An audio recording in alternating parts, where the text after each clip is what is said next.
우리 아이들 그냥 다 앉아 있네요. 뭐 예배 드리려고 그러나? 뭐, 예, 가도 됩니다. 못 견디면. 아니, 오늘 애들이요, 앞에서 막 그냥 가사도 모르는데 막 움직이고 막 춤추고 막 찬양하고 그래가지고 제가 깜짝 놀랐어요. 계속 앉아 있는데 졸린 것 같습니다. 서진이도 같이 가도 되는데 같이 앉아 있어도 돼요. 예, 편하신 대로. 오늘 하나님 말씀 보기 전에 소개 안 했네요. 장윤정 씨 와 있는데, 예, 여기 장 집사님 딸인데요. 미국에 있는데, 예, 가끔 오는데, 예, 반갑습니다. 박수. 네. 여기 딱 가려졌던 것 같아. 못 봤어요, 제가. 자, 오늘 하나님 말씀 사도행전 1장 말씀 함께 보겠습니다. 사도행전 1장 1절에서 5절 말씀입니다. 별로 길지 않은데 우리 한 목소리로 같이 한번 좀 읽었으면 좋겠습니다. 화면에 떠 있기도 하고요. 성경을 찾으시면 성경 보셔도 됩니다. 사도행전 1장 1절에서 5절 한 목소리로 함께 읽겠습니다. 시작. 데오빌로여, 내가 먼저 쓴 글에는 무릇 예수께서 행하시며 가르치시기를 시작하신부터 그의 택하신 사도들에게 성령으로 명하시고 승천하신 날까지의 일을 기록하였노라. 그가 고난 받으신 후에 또한 그들에게 확실한 많은 증거로 친히 살아계심을 나타내사 40일 동안 그들에게 보이시며 하나님 나라의 일을 말씀하시니라. 사도와 함께 모이사 그들에게 분부하여 이르시되 예루살렘을 떠나지 말고 내게서 들은 바 아버지께서 약속하신 것을 기다리라. 요한은 물로 세례를 베풀었으나 너희는 몇 날이 못되어 성령으로 세례를 받으라 하시니라. 아멘. 잘 오셨습니다. 오늘 이 자리에 하나님 우리 아버지와 주 예수 그리스도로부터 은혜와 평강이 넘치는 귀한 하루, 귀한 성도님 되기를 축복드립니다. 오늘부터 이 제목 보면 교회가 궁금해요 라고 교회에 대해서 써 있는 책도 많고 교회에 대해서 설교도 많이 들어보셨을 텐데 저희가 더본교회 생겨서 이제 6개월 좀 지나고 있는 과정 가운데 있는데 교회가 저도 이렇게 세워져 있는 그리고 건물이 있는 큰 교회 뭐 1000명 넘고 그런 교회를 많이 있어봤고 제가 개척교회에서 이렇게 설교를 하게 되는 일은 태어나서 처음이고요. 그런데 교회가 이제 시작되어지잖아요. 그래서 여기에서 우리 성도님들께서 한번 왜 하나님께서 수많은 교회들 가운데 막 겉도 멀쩡하고 번지름하고 공간도 많고 전문 찬양 사역자도 있고 뭐 모든 것이 갖춰져 있는 그런 교회가 있는데 왜 지금 40평짜리 반쪽에서 한 20평도 안 되는 이 공간에 앉아서 여러분들이 예배를 드리고 있는가? 뭐 이런 거 저런 거 다 한번 생각해 보세요. 그러면서 제가 새롭게 교회를 시작하는 자리에 어떤 책임을 맡고 역할을 감당하면서 그러면 교회라는 게 대체 언제 시작됐고 어떻게 시작이 됐고 교회가 대체 무엇일까라는 것. 우리가 교회가 뭔지는 직관적으로 좀 알아요. 건물이 있으니까 뭐 교회 건물 십자가 달린 거고 교회인가? 가게 되면 목사님이 계시고 교인들이 모여서 주일날 모이는 그 자리 거기가 교회인가? 건물로서의 교회. 건물로서 교회뿐만 아니라 들어가 보니까 그 사람들이 막 찬양하고 노래한다는데 이거 보니까 거기는 사람들 모여서 노래하는 공간. 근데 특별히 뭐 CCM이라고 얘기하고 찬송가라고 얘기하는 그런 것들 하는 공간. 이게 교회인가? 아니면 앞에 있는 스피커가 목사님이 다른 이야기가 아니라 성경 가지고 이야기하는데 그런 거 이야기하는 자리, 그런 공간이 교회인가? 여러 가지 교회에 대해 생각할 수 있을 거예요. 그래서 그런 여러 가지 내용들은 한편은 맞아요. 하지만 이런 현상들이 나타나게 되어지는 것, 이런 모양들이 있는 것들이 대체 뭐 때문에 이런 모양들이 나타나는가? 점점 안으로 한번 들어와 보자고요. 대체 어디서부터 어떻게 시작되었길래 교회에서는 이런 역할을 감당하는 목사라는 직분도 있고 집사, 권사 뭐 이런 것들 많이 있고 뭐 예배 순서 보니까 찬양도 하고 일어났다 앉았다도 하고 대체가 다 뭔가? 그러면 다 다룰 수는 없겠지만 그러면 꼭 쭉 돌아와서 오늘 사도행전을 이야기할 때 왜 사도행전을 이야기하냐면 교회가 시작되어지는 장면이 여기부터 나타나기 때문에 그래요. 그래서 몇 주가 될지 모르겠지만 사도행전을 기반으로 해서 교회에 대해서 한번 저희가 살펴보겠습니다. 그러면 교회 가운데 언급하다 보면 여러 가지 이야기 나올 텐데 잘 안 보일 수도 있고 보일 수도 있고요. 보이십니까? 예, 보이는 걸로 해주세요. 맨 위에 보시면 교회를 이야기하려면 우리 한번 주보가 있으십니까? 주보에 그 맨 위에도 여기는 없기 때문에 주보 맨 위에 보게 되면 교회를 이야기하기 전에 이렇게 한번 얘기해 보죠. 한 건축가가 있습니다. 건물을 지어요. 우리 옆에 지금 막 공사하고 있는데 저 설계한 사람이 있고 시공하는 시공업체가 있고 어쨌든 있어요. 건물을 막 짓고 있습니다.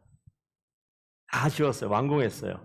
다 점검하고 멀쩡하게 하기 때문에 건축가가 다 내고 이렇게 건물을 만들어 놓고 분양도 하고 사람 다 들어와 살고 있어요. 그런데 딱 살고 보니까 오늘처럼 비가 왔더니 우리 지하에도 보니까 물 새는 데가 몇 군데 있더라고요. 그러니까 다시 와서 보수하고 공사하고 다시 만들어 가는데 건축을 해놓으면 온전하면 좋겠지만 하자가 있을 때가 있어요. 하자 보수해야 될 거 아니에요. 그죠? 그러면 하자 보수할 수 있는 전문가가 와서 매뉴얼을 보고 설계도를 보고 어디가 잘못됐는지 지적사항을 체크하고 확인을 합니다. 그래서 고치겠죠. 자, 여기까지 따라오셨습니까? 성경은 어떤 거냐면 하나님이 이 땅을 설계하고 만드셨어요. 근데 하나님이 만들어 놓은 그대로 온전해지면 좋겠지만 이게 하자가 생겼어요. 하자가 생겼다고요. 죄라는 이야기인데 하자가 생겼기 때문에 이거 보니까 하나님께서 고쳐야 되겠어요. 온전하게 만들고 싶습니다. 그래서 뭐 하죠? 매뉴얼대로 먼저 만든 대로 이 무엇이 잘못됐는지 확인하고 싶어요. 그래서 하나님께서 뭘 주시냐면 율법을 주세요. 여기 없는 내용이에요. 율법을 보니까 율법을 쭉 열어놓고 보니까 율법 어디다 들이댑니까? 만들어 놓은 사람에게 딱 갖다 들이대니까 뭐가 잘못됐는지 보여요. 그러면 어떡합니까? 체크하고 고치는 거예요. 근데 고쳤는데 또 망가지고 또 망가지고 또 망가져서 제대로 온전한 기능을 발휘하지 못해요. 그래서 어떤 일이 벌어지느냐? 설계했던 설계자가 직접 찾아옵니다. 그래서 재건축하는 거예요. 다시 뜯어 고치는 거예요. 재건축하는 거예요. 설계자가 누구냐? 그래서 하나님, 이 땅을 설계했었던 이 사람을 만들었던 하나님이 이 땅에 다시 오십니다. 설계자 그분이 예수 그리스도가 오시는 거예요. 그래서 오셔서 뭐 합니까? 재건축하는 거예요. 완전히 우리를 바꿔버리는 거죠. 그리고 재건축해 놓은 다음에 이제 흠이 없이 온전한 모습으로 살아갈 수 있도록 그 설계했었던 그 예수 그리스도는 왔다가 가시고요. 대신에 누굴 보내시냐면 감독할 성령님을 보내주세요. 자, 오늘 여기 나와 있는 밑에 있는 그래프를 보시게 되면 그 예수님이 오신 이야기가 뭐냐면 복음서예요. 이 땅을 만드신 설계하시고 건축하신 하나님이 오셔서 이 땅에서 무슨 일 했는지가 기록되어져 있는 것이 복음서인데 특별히 누가복음을 써놓은 이유는 오늘 사도행전도 누가가 기록한 성경이고요. 누가복음도 누가가 기록한 성경이에요. 그래서 사도행전과 누가복음은 한 사람이 기록한 겁니다. 그래서 예수님이 이 땅에 오셔서 행하신 일들과 예수님이 이 땅에서 오셨다가 부활 승천하시고 난 이후에 그 이후에 아까 감독할 성령이라고 이야기했는데 성령을 보내주신 그 뒤의 이야기가 사도행전이에요. 그래서 성경 중에서 신약 성경을 보려면 누가복음과 사도행전을 보면 신약 성경의 역사의 스토리는 다 끝나요. 그러니까 복잡하지 않습니다. 길지 않아요. 그래서 중간에 이 가운데 겹쳐져 있는 부분 있죠. 그 부분이 지금 무슨 내용이냐면 오늘 사도행전 1장 4절에서 8절의 내용과 한 사람이 있었다고 그랬잖아요. 누가복음 24장은 누가복음 맨 마지막이에요. 사도행전 1장은 사도행전 처음이에요. 그래서 내용이 겹쳐 있어요. 겹쳐져 있는 내용의 스토리를 보니까 어떤 내용이 나오냐? 예수님이 부활하고 승천하시는 장면이 겹쳐 있어요. 그래서 누가복음은 부활 승천하는 거로 끝이 나고 사도행전은 부활 승천하는 것으로 시작을 합니다. 그래서 딱 연결고리가 연결돼 있어요. 그래서 하나님께서 계획하신 일들을 기록하고 있죠.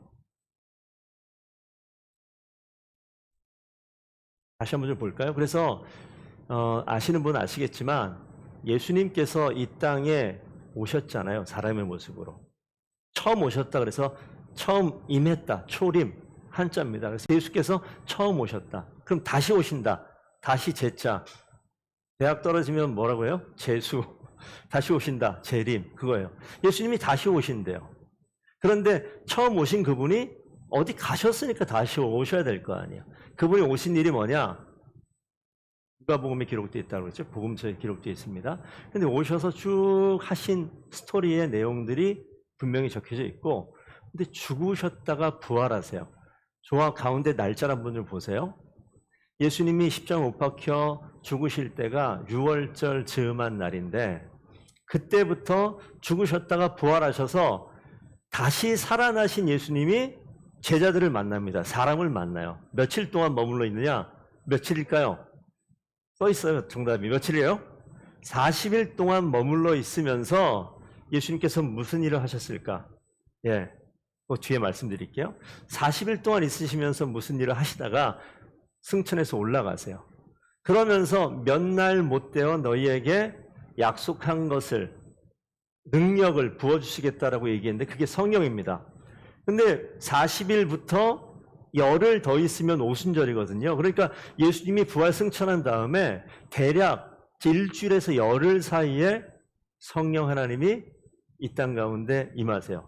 바톤 터치하는 거예요. 예수님은 올라가시고 이 땅에 누가 옵니까? 성령께서 오시는 그 내용들이 있어요. 자, 요 정도 머릿속에 좀 집어넣고, 하나님 나라가 시작되어졌는데 언제 끝이 납니까? 다시 예수님이 오실 때 끝이 난다, 혹은 완성된다, 이렇게 이야기해요. 이게 성경의 큰 흐름이에요. 그래서 우리는 이미 이 땅에 오신 예수 그리스도, 그래서 하나님 나라가 시작됐어요. 이거 좀 어렵죠? 한 가지만 얘기 드릴게요. 하나님 나라다. 나라는 뭐죠? 우리나라 이름이 뭐예요? 우리나라 대한민국. 우리나라 대한민국. 우리나라 대한민국의 통치자가 지금 누구예요? 우리가 뽑은 윤석열 대통령. 막 뭐가 떠오르지만 좀 내려놓고, 어쨌든 윤석열 대통령이 우리나라의 통치자예요. 나라라고 하면 통치하는 통치자가 있는 게 나라예요. 그렇죠? 그럼 이 땅은 하나님이 만드셔서, 구약 성경은 하나님이 통치하고 다스리는데 이 땅에 통치자 그분이 직접 오셨단 말이에요. 예수님이 직접 오신 거예요. 하나님 그분이 이 땅에 오셨어요. 그래서 하나님 나라가 시작되어지는 거예요. 하나님 나라가 시작되어졌는데 하나님이 지금 부재 중이잖아요. 예수님 그분 오셨다가 올라가셨잖아요. 그래서 누가 오십니까? 성령도 역시 하나님이에요.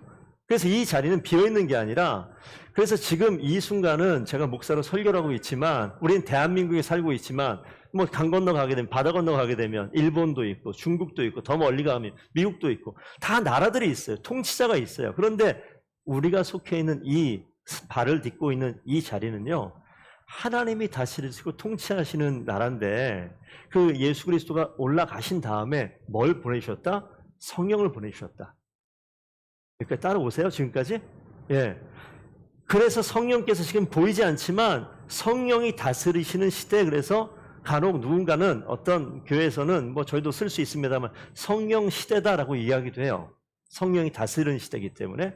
이건 나중에 또 얘기할 수 있을 것 같습니다. 이거 덮어놓고, 오늘 중요한 이야기는 이 다음부터 나오는데, 누가복음 맨 마지막에 나오는 성경의 내용, 우리 성경이 있으시면 잠깐 펴도 되겠지만, 누가복음 22장 44절 49절 말씀에 나온 걸 제가 요약해 놓은 거예요. 거기에 어떤 내용이 나오냐면, 예수님이 마지막 부활 승천하실 때, 잠깐 좀 볼까요? 제가 제 얘기가 아니라 성경에 있는 이야기로 말씀을 드리고 싶습니다.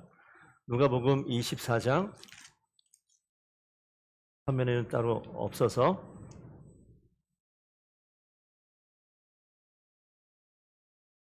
44절 보시게 되면 46절입니다. 예수님께서, 빨간색은 예수님이 하신 말씀이에요. 그리스도가 고난을 받고 제3일에 죽은 자 가운데서 살아날 것과 그의 이름으로 죄사함을 받게 하는 회개가 예루살렘에서 시작하여 모든 족속에게 전파될 것이 기록되었으니, 저기 써 있는 거 다시 정리해 놓은 거예요. 예수님이 고난받고 죽으시고 부활하시고 예수님 이름으로 죄사함 받는 회개가 나타나고, 예루살렘에서 그것이 시작돼서 어디로? 모든 민족에게, 모든 족속에게 전파가 되고, 그런 일을 할 때 누가 그 일을 한다? 너희가 그 일을 한다. 누가 모여 있어요? 제자들이 모여 있어요. 그때 이 약속하신 것을 위로부터 능력을 부어주시겠다라고 이야기하는 거예요. 이 내용이 뭐냐면 이건 사실 누가복음을 요약해 놓은 거예요. 뒤에 있는 거 하나 볼게요. 사도행전 1장 1절 2절 우리가 읽은 본문 말씀인데 잘 보십시오. 예수께서 행하시며 가르치시기를 시작하신부터 예수님께서 택하신 사도들에게 성령으로 명하시고 승천하신 날까지의 일. 절 보시죠. 여기 보세요. 예수님께서 이 땅에 오셨어요. 여기에서 30살 되었을 때 요한으로부터 세례를 받고 나서 하나님처럼 일을 해요. 그 왜 하나님처럼 일을 한다라고 얘기하냐면 그 전에는 그냥 요셉의 아들로 살았어요. 그런데 요셉의 아들로 살던 이 청년 예수가 어떻게 바뀝니까? 하나님이 하실 수 있는 일들을 하기 시작하는 거예요. 복음서에 보게 되면 엄청난 기적들이 나타나거든요. 그 이전에는 없어요. 근데 이때부터 시작됩니다. 예수님이 행하셨다라는 것은 하나님의 그러한 역할로서, 하나님의 그러한 존재로서 행하신 일들을 이야기하는 거예요. 눈먼 자 눈을 뜨게 하고, 앉은 자 일으켜 세우고, 죽은 자 살려내고, 병든 자 고쳐내고, 그러면서 하나님 나라의 말씀을 선포하는 거죠. 가르치시고, 여기부터 시작해서 어디까지? 맨 마지막 부활 승천하시면서 모여있는 사람들에게 성령을 부어주시기로 약속하시는 이 내용이 복음서의 내용이에요. 그래서 부활하신 다음에 40일 있는 동안에 하나님 나라의 일을 총정리하는 마지막 기말고사, 중간고사 끝나기 직전에 쪽집게 가야하듯이 40일 동안 뭐합니까? 복음서에 있었던 예수님이 하셨던 모든 일들을 총정리해서 다시 한번 가르쳐주는 일을 해요. 그러면서 떠나가시잖아요. 떠나가시면서 승천하시면서 주신 게 있어요. 하나님이 우리에게 약속하신 것이 있습니다. 이거 알든지 모르든지 오늘 보세요. 몰랐던 분들은 오늘 꼭 기억하십시오. 예수님이 승천하시면서 약속하신 것이 있어요. 그게 뭐냐면 성령 하나님이에요. 어떻게 표현되어 있냐? 위로부터 능력을 부어주시겠다. 그럼 합해서 한마디로 만들어 볼까요? 위로부터 능력을 갖고 이 땅에 오시는 하나님께서 약속하신 성령님, 이렇게 얘기할 수 있어요. 예수님이 이 땅을 떠나는 것처럼 보이지만 이 땅 떠나는 그 자리에 성령 하나님을 능력으로 부어주시겠다라고 이야기합니다. 여기서 한번 여쭤보죠. 그래서 그리스도인이라고 얘기하는 사람들은 성령에 대해서 분명히 할 말이 있는 사람이어야 돼요. 나 성령 모르는데요? 라고 이야기하면 잠깐만. 뭐지? 그건 탈락이야, 탈락. 오늘 지금 제가 쪽집게 가야 하는 거예요. 오늘 이거 알게 되면 여러분은 진짜 그리스도인으로서 살아갈 수 있는. 오늘 제목이 뭐예요? 성령으로 세례를 받으리라. 이거 누가 한 얘기냐면 예수님께서 내가 떠나가지만 이 땅에 있는 너희들은 뭘로? 성령으로 세례를 받으리라. 안 쓰는 말이라서 어려운데 오늘 제가 잘 설명해 드릴 거예요. 그래서 반드시 헷갈리지 마시고 누가 이야기할 때 성령 세례 받았어? 제가 지금 물어볼게요. 혹시 성령 세례 받으셨습니까? 대답하지 마세요. 이렇게 물어볼 때 난감해하는 경우가 있어요. 아니, 성령이라는 단어도 알고 세례도 많이 들어본 것 같아요. 성령 세례는 또 뭐야 이건 또. 괜찮다고요. 뭔지 말씀드릴게요. 별거 아니에요. 우리가 이미 다 경험한 일일 수 있습니다. 하나님 나라가 시작됐다고 말씀드렸습니다. 그러나 이 땅에 하나님 나라를 통치한 통치자 예수 그리스도가 없어요. 올라가셨잖아요. 이스라엘의 완전한 회복을 기대합니다. 제자들이 오늘 읽은 성경 본문 말씀에 나오는데 아니 뭐 능력을 부어주신다고요? 위로부터 능력이 온다고요? 예수님 그러면 그게 우리 이스라엘 나라가 회복되는 거예요? 라고 물어봐요. 다시 오시는 거예요? 그랬더니 예수님 뭐라고 말씀하시냐? 안전한 회복의 때는 그 시기는 누구의 권한에 있다? 아버지의 권한에 있다. 사도행전 지금 있는 말씀인데 성경 한번 피면서 보세요. 저기 써놨으니까. 사도행전 1장 7절 보시게 되면 뭐라고 써 있습니까? 제자들이 이스라엘 나라를 회복하심이 6절에 이때입니까? 다시 오신다는 이때가 그러면 이스라엘 나라가 회복되어지는 거예요? 이렇게 물어볼 때 예수님께 7절에 그때와 그 시기는 아버지께 있는 권한이기 때문에 너희는 알 바가 아니지만 대신에 분명히 알 게 뭐냐? 성령이 오셔서 이 땅 가운데 통치하시겠다라는 거예요. 그래서 오직 성령이 너희에게 임하시면 너희가 권능을 받고 예루살렘과 온 유대와 사마리아 땅끝까지 이르러 내 증인이 되리라. 성령이 오시게 되면 성경 오늘 사도행전에 분명히 써 있습니다. 성령이 오시게 되면 성령이 어떤 역할을 합니까? 뭐라고 써 있어요? 우리가 뭘 삼는다고요? 권능을 받아서 예루살렘과 유다와 사마리아와 땅끝까지 이르러 내 증인이 되리라. 절 보세요. 여기 예루살렘은 여기에요. 송도, 유대, 인천 느낌 오십니까?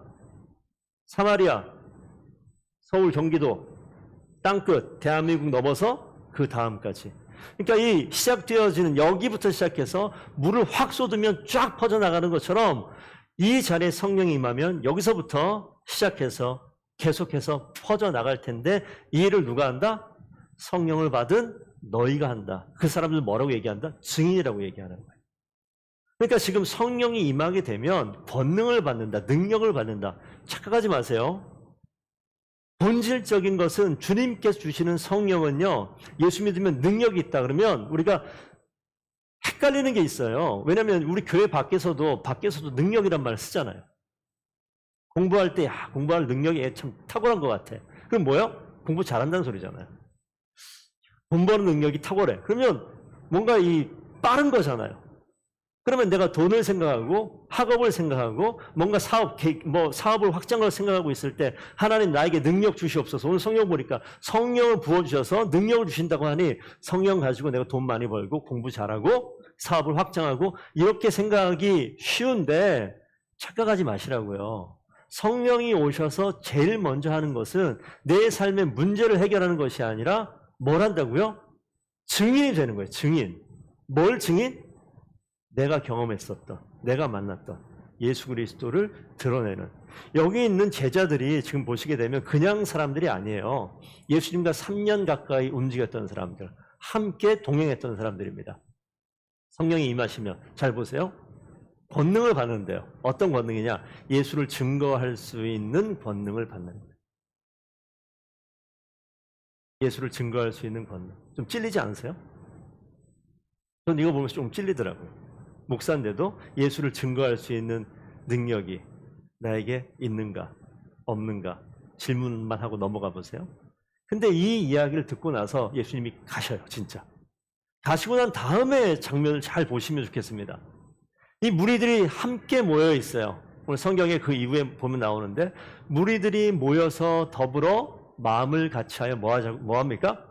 오직 기도에 힘쓰면서 성령을 기다린다. 아직 교회가 만들어지지 않았어요. 예수님은 떠나가셨고 그리고 예수님이 약속하신 것이 있는데 이 기다리는 기간이 거의 한 일주일 정도 내신 열흘 아까 보셨죠. 승천하시고 오순절까지니까 한 열흘 정도 기간이 되어지는 그 기간에 이 사람들이 뭐 했느냐? 함께 모여서 뭐합니까? 기도하는 거예요. 교회가 세워질 때 필요한 게 이런 겁니다. 그러니까 더본교회가 세워질 때 필요한 것은 새롭게 등록하는 사람들이 필요해요. 사람들이 늘어나니까 우리가 와 감사하다 라고 얘기할 수 있는데 우리 뭐 했죠? 우리 뭐 했는데 이런 변화가 나타나고 있죠? 초대교회로 넘어가서 맨 처음 교회가 생길 때 이 오늘 예수님께서 명령하신 이 상황에서 한번 좀 생각해 보면 주님이 원하시는 게 뭘까? 더불어 함께 같이 하여서 모여서 기도하는 것, 그리고 성령을 기다리는 것. 그 다음에 베드로가 이상한 행동을 하나 합니다. 12명의 제자 가운데 한 명이 빠졌잖아요. 가룟 유다. 그 빠진 자리에 원래 모습을 회복하기 위해서 조직을 정비해요. 기도하면서 기다리는 가운데 하는 일이 하나 있어요. 조직을 정비합니다. 그 한 사람을 다시 빈자리를 메꾸려고 하는데 어떤 사람? 함께 다니던 사람은 뭐냐면 예수님 처음 오셨을 때부터 부활 승천하실 때까지 쫓아다니는 사람이 12명 제자만은 아니었던 모양이에요. 오늘 이 자리에 120명이 모여 있어요. 그러니까 수많은 사람 가운데 처음부터 끝까지 쭉 쫓아다니는 사람들이 수많은 사람들이 있었던 모양입니다. 그 자리 함께 다니던 사람들 중에서 한 사람을 선택하길 원하는데 요셉과 마티아 두 사람이 등장을 하죠. 거기서 뽑는데 함께 다닌 사람 그냥 뽑는 게 아니라 더불어 예수님의 부활을 증언할 사람. 그랬더니 2명이 뽑혀요. 그 2명 가운데 제비 뽑기 해서 마띠아를 뽑아요. 그래서 이 교회를 세워나갈 때 뭐 하죠? 첫 번째, 마음을 같이 해서 기도해요. 그리고 또 하나, 우리가 할 수 있는 최선의 노력을 다하죠. 조직을 정비합니다. 그래서 세울 만한 사람을 세워요. 자, 교회가 세워질 때 초신자가 와가지고 교회를 세우지 않습니다. 예수님과 함께 다니던 제자들이에요. 그리고 함께 생각하고 함께 주님을 따르던 사람들 중에서 120명이 모여서 열흘 동안 열심히 기도하고 조직을 정비하고 우리가 하나님께서 진짜 약속하신 것이 무엇인가 기다리는 장면이 나타납니다. 그랬더니 진짜 오순절 되었을 때, 이건 무교절이라는 유대인의 명절이 시작된 순간부터 오순절, 다섯오, 10순자 한자입니다. 그래서 5 곱하기 10이니까 오순, 50일이에요. 그래서 그 오순절이라고 얘기하는데, 그 오순절 그때에 이 땅 가운데 성령이 처음 임하는 사건이에요. 개인의 신앙 성숙을 위한 체험, 성령을 체험하는 거, 그 이상의 사건입니다. 여기 나오는 성령 사건은요, 딱 한 번밖에 없는 사건이에요. 그러니까 왕의 행차를 보시게 되면 왕이 이 땅 가운데 확 오는 이 장면이라고 생각하시면 되겠어요. 시작된 하나님 나라가 어떤지를 강력하게 보여주는 그러한 엄청난 사건입니다. 그래서 성령이 임하게 되어지는데, 오늘 여기서는 다 얘기하지 않겠지만 성령이 임했을 때 급하고 강한 바람 같은 소리가 그 가운데 있었고요. 불의 혀 같은, 제가 한번 말씀드린 것 같은데, 이 장작을 태우게 되면 불이 막 탈 때 불꽃이 막 올라가는 불 끝자락에 있는 그거를 불의 혀 이렇게 이야기하는데, 사람들 머리마다 이 불꽃이 하나씩 있는 것처럼 이렇게 보였다고 성경에 기록되어 있어요. 강한 바람 소리를 다 듣습니다. 그런데 막 불꽃이 있는 그런 상황들. 그리고 거기 있는 모든 사람들이 갑자기 방언을 하기 시작하죠. 그냥 못 알아듣는 언어가 아니라 알아듣는 말을 다 하는 거예요. 이런 일은 앞으로는 없어요. 갑자기 강선희 집사님이 중국말을 하는 거죠. 우리 안미 집사님이 갑자기 영어는 할 줄 아나? 그럼 일본어 뭐 이런 거를 갑자기 하는 거예요. 알아들을 수 있게. 밖에 나가서 이야기하면 남들이 다 쳐다보면서 저 사람 영어 되게 잘하네? 일본어 되게 잘하네? 중국말 되게 잘하네? 이런 상황이 지금 벌어지는 그런 장면들. 거두절미하고 그 자리에 강력하게 성령이 임해서 교회의 시작을 알려주는 신호탄과 같은 장면이 벌어집니다. 성령이 어떻게 임하는가? 이거 이제 제가 말씀드릴게요. 성령은요, 1장 4절에 보면 하나님 아버지께서 약속하신 것이다. 한번 보세요. 제 말이 아니라 어떻게 되어 있나. 그죠? 1장 4절. 사도들이 함께 모이사 그에게 분부하여 이르시되 예루살렘을 떠나지 말고 내게서 들은 바 아버지께서 약속하신 것을 기다려라. 성령은 하나님 아버지께서 약속하신 것이고요. 성령으로 세례를 받는 것을 예수님께서 5절 가면 다시 한번 재확인해 줘요. 5절 가니까 뭐라고 써 있습니까? 몇 날이 못되어 성령으로 너희가 세례를 받으리라고 분명히 얘기해 줘요. 성령을 주시는 분은 누굴까요? 예수님이에요. 밑에 요한복음 1장 33절 보십시오. 성령이 내려서 누구 위에 내리든지 머무는 것을 보거든 그가 곧 성령으로 세례를 베푸는 그 사람이다. 성령으로 세례를 베푸는 분이 누구냐면 예수님이에요. 밑에 누가복음 3장 22절을 보면 성령이 비둘기 같은 형체로 그의 위에, 예수님 위에 강림하셨어요. 그러면서 이는 내 사랑하는 아들이다 얘기하죠. 그러니까 뭐예요? 예수님 위에 성령이 강림했는데 요한복음 보니까 성령으로 세례를 베푸는 분은 그 위에 성령이 임하는 자라고 그랬거든요. 그러니까 예수님이 성령을 베푸는 분이에요. 그 성령 세례는 누가 베푸느냐? 예수님께서 베푸는 거예요. 내가 막 기도한다고 베풀어지는 게 아니라 이미 누구라도 받을 수 있어요. 열심으로 하는 게 아니라 주님께 속해 있는 거예요. 그럼 누가 받습니까? 저 뒤에 분명히 나와요. 우리가 교회에서 세례하잖아요. 우리가 세례 안 받으신 분이 이제 조만간에 성찬 내진 성례할 때 제가 성부와 성자와 성령의 이름으로 세례를 주노라. 지금 목사가 세례를 베푸는 것인데 교회에서 베푸는 세례는 상징적인 예식입니다. 어떤 것이냐? 구원받은 하나님의 백성을 모든 사람들 앞에서 이 사람이 구원받은 하나님의 백성입니다라는 것을 보여주는 상징적인 예식으로 세례를 베풀어요. 그럼 세례는 뭔데요? 세례는요, 예수님과 연합하는 거예요. 결혼식이 뭐죠? 한 남자와 한 여자가 연합하는 거예요. 한 몸이 되는 거 결혼이잖아요. 세례는요, 내가 하나님과 한 몸이 되는 거, 연합하는 거예요. 자, 밑에 로마서 10장 9절 좀 글씨가 작은데 보이시는 분들은 좀 큰 목소리로 한번 로마서 10장 9절 읽어주십시오. 시작. 내가 만일 내 입으로 예수를 주로 시인하며 또 하나님께서 그가 죽은 자 가운데서 살린 것을 내 마음에 믿으면 구원을 받으리라. 여기 보면 세례란 말은 안 나오지만 뭐라고 써 있습니까? 뭐가 만일 입으로 예수를 나의 주인입니다라고 시인하면 뭐 한다고요? 구원을 받는다. 입술로 내가 예수 그리스도를 나의 주인입니다 시인하게 되어지면 뭐가 된다고요? 구원받는다. 주 예수를 믿으라. 그러면 너와 내 집이 구원을 얻으리라. 이 구원을 받는 것과 세례는 아주 밀접합니다. 뭐라고 시인해요? 예수를 뭐라고 시인해요? 주라고 시인하면, 예수를 주라고 시인하면 구원받는다. 그럼 이 세례라는 것은 뭐냐면 내가 내 인생을 살아가다가 내 인생의 주인이 누구예요? 나야, 나. 내가 주인인데 인생을 이렇게 살다 갑자기 어떻게 바뀝니까? 내가 누구와 연합해요? 예수 그리스도와 연합을 해요. 한 몸이 돼요. 주님이 내 가운데 들어왔어요. 내가 주인인 줄 알았는데 주님이 들어오셔서 나를 밀어내고 주님이 주인이 되어지는 거예요. 저기 나와 있죠. 예수를 주로 시인하면 구원받는다. 그래서 세례를 통해서 예수님의 죽으심과 합하여 연합하여 내가 죽는 거예요. 장사되는 것. 잘 보세요. 이거 되게 중요한 이야기입니다. 그냥 잘 살고 있다가 예수님을 만났는데 예수님이 내 인생의 주인이라고 들었어요. 근데 입술로 정말 내가 주인을, 예수님을 내 인생의 주인으로 모시겠습니다라고 모셔드리면 내가 주인인 이 자리에 예수님이 이렇게 오시는 거예요. 그래서 내가 주인인 것과 예수님이 주인인 게 합해져 버립니다. 그래서 내 마음에 두 가지 마음이 생겨요. 예수님 잘 따르고 싶은 마음과 그냥 그대로 살고 싶은 마음이 같이 있어요. 그러니까 주님을 따르고 싶다가도 어느 순간에는 안 그러고 싶고 때는 이렇게 좀 하다가도 또 왔다 갔다 하는. 왜 그래요? 내 마음의 두 가지가 여전히 주인에서 그래요.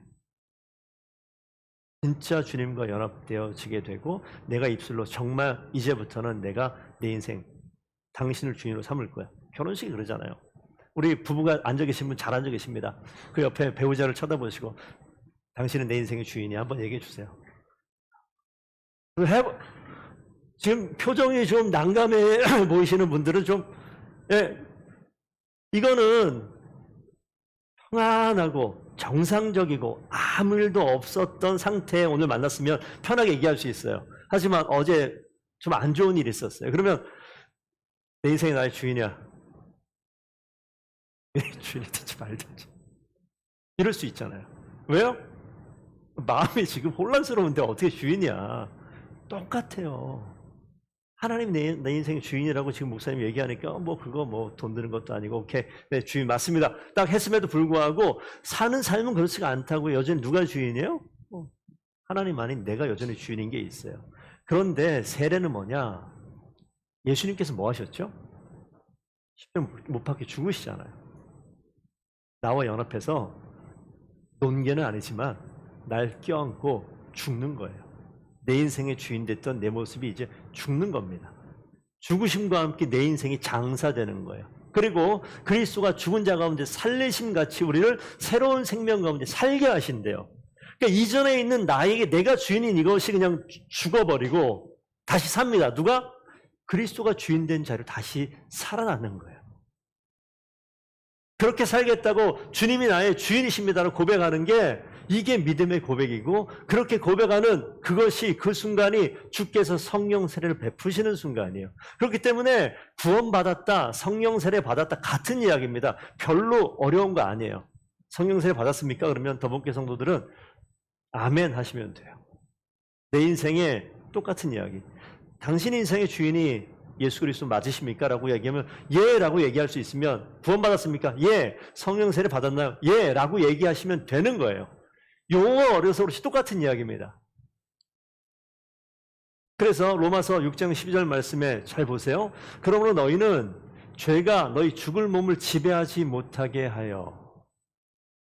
지금까지는 죄가 우리의 몸을 지배합니다. 그래서 몸의 사욕대로 순종하고 살았어요. 내 육체가 원하는 대로 내가 주인인 내 인생을 내가 마음대로 내 욕심과 내가 하고 싶은 원대로 그렇게 순종하며 살았다고요. 그런데 어떻게 돼요? 오직 너 자신을 죽은 자 가운데서 다시 살아난 자 같이 살아가라는 거예요. 이게 예수 믿기로 결단한 사람들, 새로운 생명이 내 가운데 있는 사람들의 모습이죠. 너희가 육신이 연약하여 내가 사람의 예대로 말하노니 전에 그리고 이제라고 나와 있잖아요. 전에는 어떻다고요? 너희 지체를 부정과 불법에 내어주고 불법에 이르렀지만 지금은 어떻게 해요?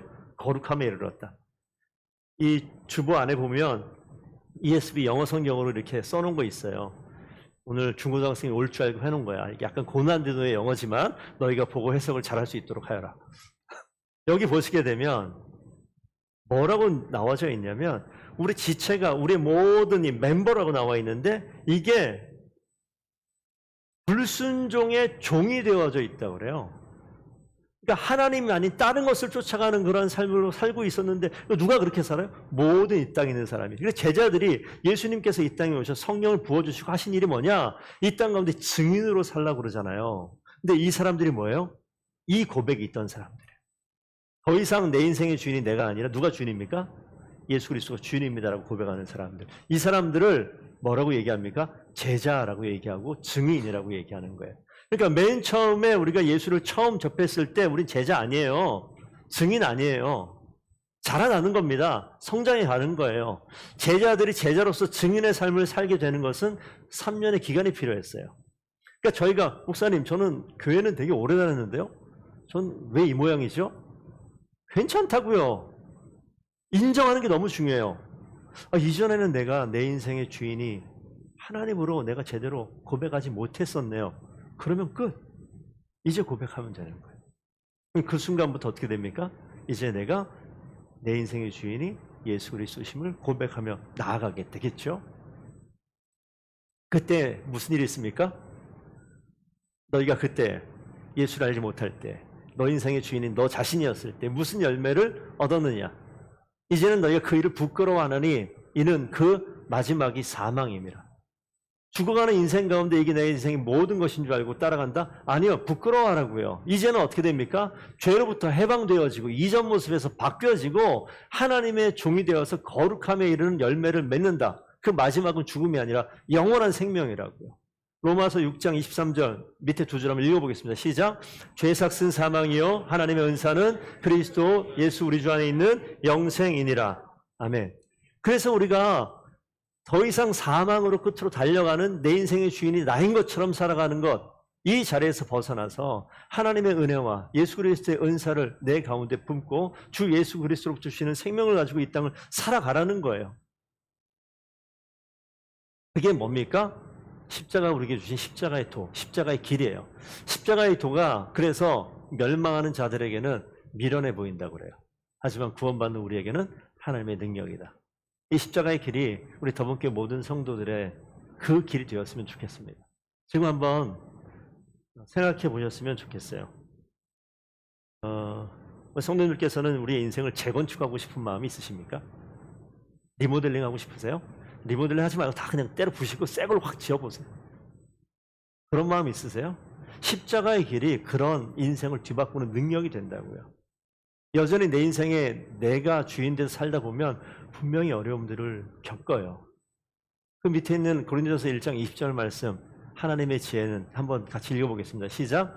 하나님의 지혜에 있어서는 이 세상이 자기 지혜로 하나님을 알지 못하므로 하나님께서 전도에 미련한 것으로 믿는 자들을 구원하시기를 기뻐하셨도다. 이 세상 사람들이요, 하나님의 지혜에 대해서 관심 없어요. 알지 못해요. 그래서 미련하다라고 생각을 할지 모르겠어요. 지혜 없다 생각할지 모르겠어요. 그래서 전도에 미련한 것으로 믿는 자들을 구원하신다.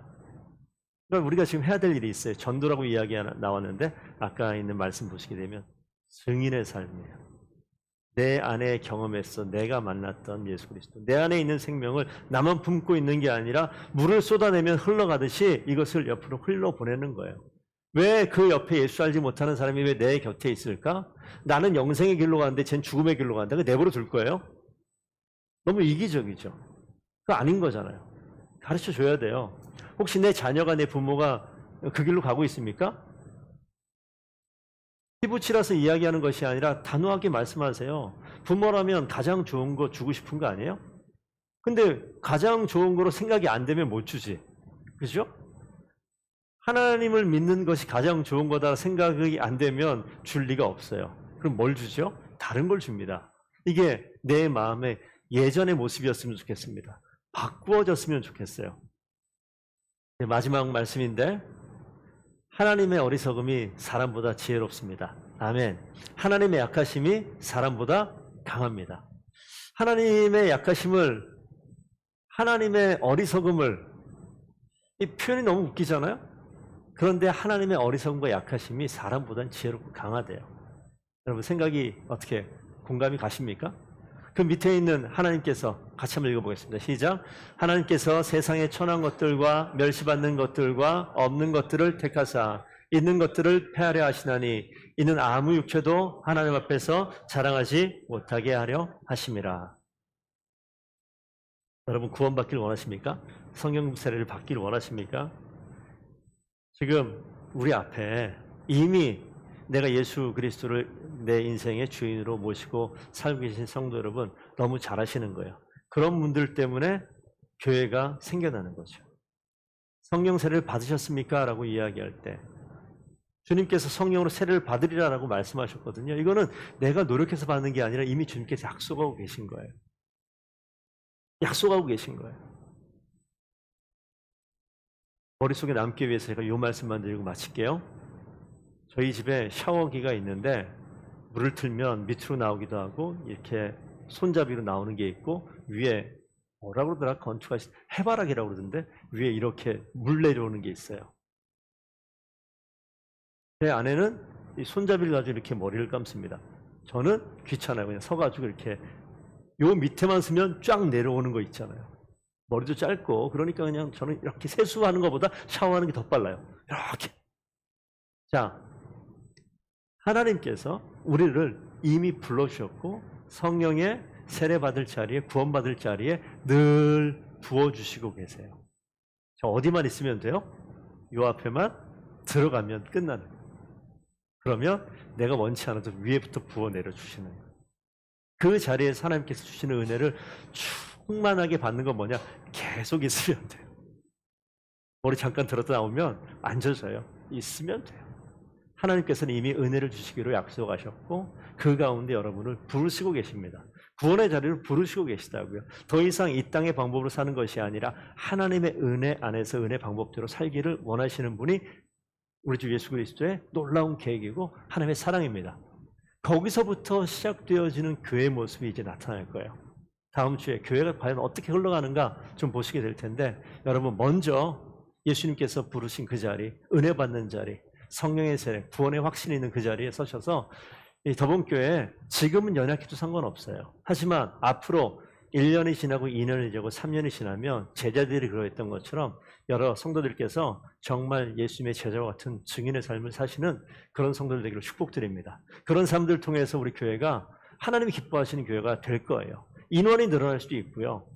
정말 견고한 믿음의 사람이 세워질 수 있고요. 어떻게 될지는 모르겠습니다만 분명한 것은 하나님이 가르쳐주신 그 방법대로 살아가려고 했을 때 우리를 통하여서 하나님의 하실 일들을 분명히 여러분들이 인생을 통해서 깊이 경험하는 놀라운 역사가 있게 될 줄로 믿습니다. 그 자리에 모두가 동참하는 우리 성도들 되기를 축복드리겠습니다. 우리 다 함께 일어나셔서 이 약속의 말씀을 가슴에 품고 새기고 하나님께서 내 인생 고쳐달라, 바꾸어달라, 인생을 주의 은혜 가운데 인도해달라 마음의 믿음의 확신을 가지고 마음의 손을 얹고 우리 찬양하라 내 영혼에 함께 찬양하겠습니다.